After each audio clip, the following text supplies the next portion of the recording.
कोई ना कोई योद्धा हुआ, कोई ना कोई विद्वान हुआ, किसी ने भक्ति करी, है ना। तो ये सब चीज़ें भी क्या देशभक्ति में ही आती हैं। मतलब हमने भक्ति करी भगवान की, हमने कोई गलत काम नहीं किया। अगर हमने युद्ध किया तो किसके लिए किया? अपनी मातृभूमि के लिए, अपने धर्म को बचाने के लिए किया, है ना। तो वो भी देशभक्ति है। ठीक है, आज जो हम बात करेंगे, जो लोग दान करते हैं, मान लो हम युद्ध करना जानते हैं, हम तपस्या करना जानते हैं, लेकिन हमारे पास धन नहीं है ना, और हम पर जो आक्रमण, क्योंकि दुष्टों की कभी कोई कमी नहीं रही। अगर हम सतयुग की बात करें, त्रेता युग की बात करें, द्वापर युग की बात करें, फिर आज कलयुग की बात करें, दुष्टों की कोई कमी कभी देखी? भगवान से लड़ने के लिए भी राक्षस थे, है ना, और आज हमसे लड़ने के लिए भी राक्षस हैं। तो आज हम बात करेंगे उन दानवीरों की जिन्होंने दान को अपने जीवन से भी ऊपर रखा, और ये भी एक तरीके की भक्ति है। चलो, तुम लोगों ने कर्ण का नाम लिया तो पहले कर्ण की ही बात कर लेते हैं। कर्ण ने सबसे ज्यादा दान किया। उसको मालूम था कि ये दान करने से उसके प्राण संकट में आ जाएंगे, फिर भी उसने दान किया। किसका दान किया था? अपना वो कवच, वो जो कवच, कुंडल और बस कवच और कुंडल, तो उसको सूर्य भगवान से मिले थे, जो उसको सूर्य भगवान से देव ने उनको प्रदान किया था कुंती को। तो उन्होंने कवच और कुंडल वो पहने हुए थे। अगर वो उनके पास में रहते हमेशा तो उन्हें कोई नहीं मार सकता था, वो उनकी रक्षा करने के लिए थे। तो कृष्ण भगवान ने मांगे थे ना, बताएगा कौन? तो कृष्ण भगवान ने, क्योंकि मालूम था कि अगर इसके पास ये रहेगा तो ये कभी भी नहीं मरेगा, और जो ये कौरव पक्ष है उसको मरना ही है, क्योंकि वो क्या कर रहे थे? अधर्म के रास्ते पर चल रहे थे। इसलिए उनसे कवच और कुंडल मांगे गए। ये इंद्रदेव ने मांगे थे, कुंती ने नहीं मांगे थे। इंद्रदेव गए थे, जैसे ही वो स्नान करके निकले उसके बाद वो दान करने जाते थे। अभी तो कुंती भी नहीं थी। कुंती तो ये बताने गई थी कि तुम युद्ध मत करो, क्योंकि तुम मेरे ही पुत्र हो, मैं अपने पुत्र को मरता हुआ नहीं देख सकती। तब उन्होंने ये बोला था कि अगर ऐसा है तो आपके 5 पुत्र जीवित रहेंगे, छठवें मैं मरूंगा या तो अर्जुन मरेगा। हाँ, तो 5 कैसे भी रहेंगे, ये वाली बात हुई थी। ठीक है, समझ में आ रहा है तुम लोगों को? कोई ऐसी बात जो समझ में नहीं आ रही हो? एक चीज पूछना है, हाँ, कि अगर कृष्ण जी को पता था कि उसको मारना ही है, तो कृष्ण जी उसको मार सकते थे ना? कृष्ण भगवान ने से दुर्योधन से ये बोला था कि हम शस्त्र नहीं उठाएंगे। एक तरफ हमारी सेना रहेगी, चतुरंगिणी नारायणी सेना रहेगी हमारी, जिसके हाथ में अस्त्र शस्त्र सब रहेंगे। हम जहां भी रहेंगे निहत्थे रहेंगे। इसलिए उन्होंने क्या किया था? अर्जुन का रथ हाँका था, सारथी बने थे। ठीक है, तो अब ये आइडिया कौन दे रहा था? जैसे घटोत्कच आया था, घटोत्कच को कौन लेकर आया था? कृष्ण भगवान लेकर आए थे। किस लिए? केवल मरने के लिए, कि वो मरेगा और कौरवों की सेना पर गिरेगा तो सेना का आधी सेना नाश हो जाएगी, बहुत बड़ा नुकसान होगा। तो घटोत्कच केवल इसलिए आया था। ठीक है, तो ये सब किसको मालूम था? कृष्ण भगवान को। कृष्ण भगवान ने इंद्र से बोला। इंद्र जब वो नहाकर निकला कर्ण, तो ये वहां गए दान मांगने के लिए। उन्होंने दान मांगा और उन्होंने कर्ण ने दे दिया। ठीक है, जबकि कर्ण को मालूम था कि अगर मैंने ये दे दिया, और उसको ये भी मालूम था कि ये इंद्रदेव हैं और इसलिए मांगने आए हैं और इससे मेरी मौत निश्चित है, लेकिन फिर भी कर्ण ने वो दान दे दिया। ठीक है, तो सबसे बड़े अच्छा वो लोग कुंती ने जाकर उनको ये बोला था कि तुम ये युद्ध मत करो, सच ही बोल देते कि तुम पांडवों की तरफ से युद्ध कर लो, तो वो नहीं करता ना। अभी तो बताया था एक और क्लास में कि दोस्ती निभाने के लिए उसने ये सब किया था। मम्मी कोई तो तरीका होता है ना, कृष्ण भगवान खुद जाके तो पकड़ के इधर कर देते। नहीं, ऐसा नहीं होता। सुनो, हाँ, जिसने जो कर्म किए हैं, जब द्रौपदी का चीरहरण हो रहा था तब वही था जिसने बोला था कि 5 पतियों की अकेली पत्नी वैश्या होती है, उसकी क्या इज्जत, कपड़े पहने रहे या नहीं पहने रहे। तो जो इतनी बड़ी बात बोल दे तो उसको तो मरना ही है, वो क्या जीवित रहेगा? उसके पहले हम बोल रहे हैं, अगर एकदम स्टार्टिंग में उनने उस टाइप के, अरे ऐसा नहीं होता, जो हो गया वो हो गया। हाँ, मैं ये पूछ रही थी, ऐसे तो वो दुर्योधन को भी रोक सकते थे कि ये ना करे, और कैसे भी करके उसका दिमाग घुमाकर और वो 5 गांव कैसे भी दिलवा देते, आधा राज्य कैसे भी दिलवा देते, पूरा राज्य दिलवा देते, पूरा मिला ना। लेकिन ये संदेश कैसे मिलेगा कि अगर नारी का अपमान होगा तो उस दुष्ट को सजा मिलेगी? ये कैसे साबित होता? हाँ, उसका नाम क्या था जिसने पूरी महाभारत कटे हुए सर से देखी थी? बर्बरिक। देखी कैसी?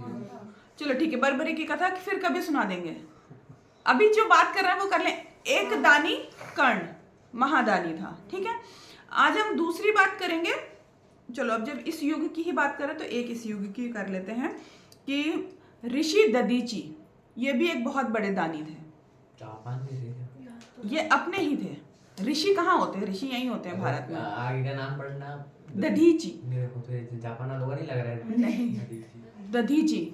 पिता का नाम अथर्व, माता का नाम शांति और पत्नी का नाम गभस्तिनी, ठीक है। इनका जो नेचर था बहुत ही दयालु स्वभाव के थे, ठीक है। लोगों पर दया करना और अहंकार किसी भी बात का नहीं था इतने, और दूसरों के हित के लिए काम करते थे। वो इतने दयालु थे, इतने अच्छे काम करते थे दूसरों के हित के लिए कि पशु, जिस वन में वो रहते थे ना, तपस्या करते थे, वहाँ के पशु पक्षी भी उनसे खुश रहते थे। और ये बहुत दानी भी थे। एक वृत्तासुर नाम का राक्षस था, ठीक है। ये राक्षस लोग क्या करते थे कि अपनी शक्तियां इकट्ठी करके या शक्तियों के साथ में क्या करते थे, स्वर्गलोक पर जाकर आक्रमण कर देते थे। स्वर्गलोक में क्या है? सारी सुविधाएं।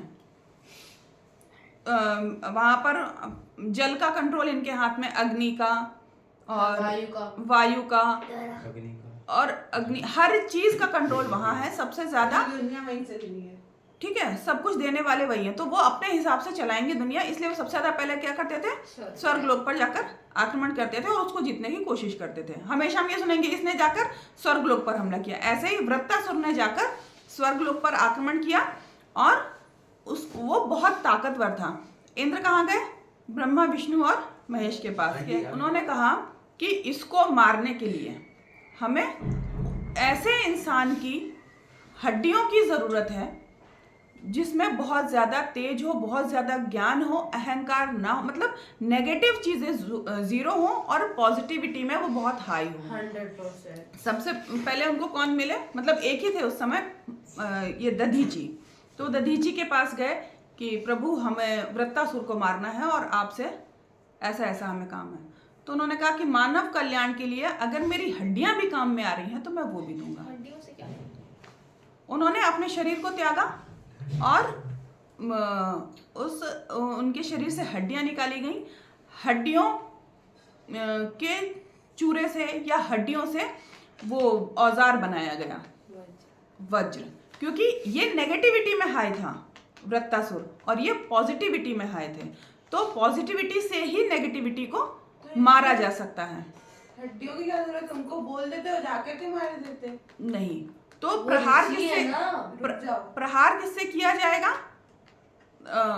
तो वो शक्ति वैसी नहीं थी उनके पास ना, वो तेज ज्ञान, वो ज्ञान से मरता क्या? जितने भी दुष्ट होंगे उनको आप कितना भी ज्ञान दे दो, वो हमेशा अपनी बात को ही सच साबित करने में लगे रहेंगे कि नहीं नहीं जो हम बोल रहे हैं वही सही है, तुम तो ये ज्ञान की बात है, ज्ञान मत दो। मैं पूछ रहा हूं आंटी, वो फिर मर गए या फिर उनकी सिर्फ चमड़ी चमड़ी रहेगी?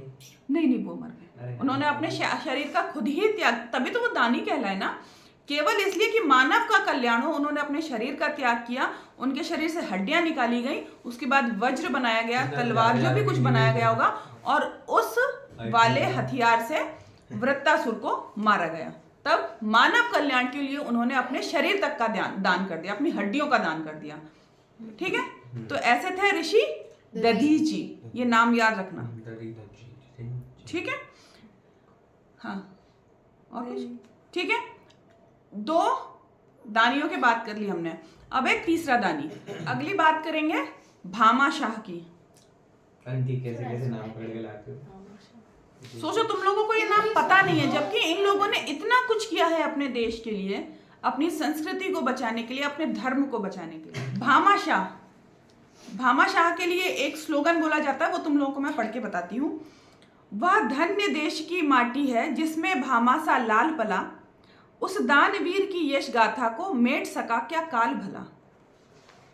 मतलब वो चले भी गए लेकिन उसके बाद भी आज हम उनकी बात कर रहे हैं, है ना। ये भी बहुत बड़े दानवीर थे। आंटी रतन टाटा भी तो थे, उनकी बात भी करो। उनकी बात भी करेंगे, मेरे ख्याल से मैंने एक क्लास में की भी थी उनकी बात। भामाशाह, भामाशाह का जन्म हुआ था 28 जून 1547 महाराणा प्रताप के साथ। ये महाराणा प्रताप के बहुत अच्छे मित्र थे। ये सबको मालूम है कि महाराणा प्रताप को अकबर ने ये ऑफर दिया था कि हम आधा भारत तुम्हें दे देंगे, बस तुम हमसे दोस्ती कर लो, ठीक है। तो महाराणा प्रताप ने क्या कहा था, बिल्कुल नहीं करेंगे, हम धर्म के रास्ते पर चल रहे हैं और उसी पर चलेंगे। धर्म के रास्ते पर चलते हुए हम अपनी प्रजा की और अपने धर्म की रक्षा करेंगे, ठीक है। तो उन्होंने अपना राज्य छोड़ दिया था और कहाँ रहने लगे थे, जंगल में, ठीक है। अब जंगल में रह के जब आदमी शासन नहीं कर रहा है, कोई भी, जैसे हम अभी टैक्स भरते हैं, टैक्स नहीं भरेंगे, सरकार के पास नहीं जाएगा, तो सरकार के पास पैसा कहाँ से होगा। तो जब वो जंगल में रह रहे तो अब उनके पास में रिसोर्सेज की कमी आने लगी, ठीक है। सैनिकों को कैसे पालेंगे, ठीक है। सैनिक जितने उनके साथ, देखो हमेशा हमारे पास गद्दार भी रहे हैं, हमेशा रहे हैं, हर जगह रहे हैं, है ना। तो जो लॉयल थे वो इनके साथ चले गए। इनके तो भाई ने भी गद्दारी करी थी इनके साथ, मान सिंह ने, उनने भी तो करी थी श्याम भाजी के, सबके साथ में हुआ है। चंद्रशेखर आजाद को उन्हीं के दोस्त ने मरवाया था, वीरभद्र ने, है ना।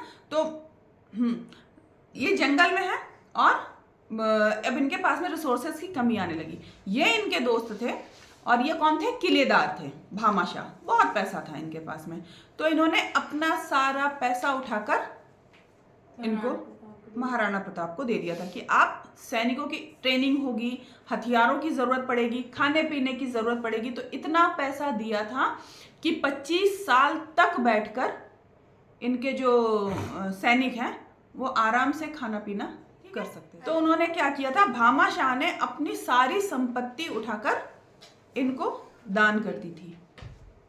और ये बहुत बड़ी चीज है कि जब हम खुद इनसे, क्योंकि उस टाइम पर मुगलों से घिरे हो ना, कभी भी अटैक हो सकता है, कभी भी लड़ाई हो सकती है, कभी भी जंग हो सकती है। तो उस टाइम पर इंसान को लगता है हमारे पास पैसा है ना, हम सुखी रहें, हमारा परिवार सुखी रहे। लोग ऐसा कर रहे थे, हम सुखी रहे, हमारा परिवार सुखी रहे, हमें क्या करना दुनियादारी से, हम तो दोस्ती कर लेंगे। और अभी हमने दुर्गावती के बारे में पढ़ा था, उसमें कितने सारे लोग इनको छोड़कर और वहां चले गए थे अकबर के पास में, है ना।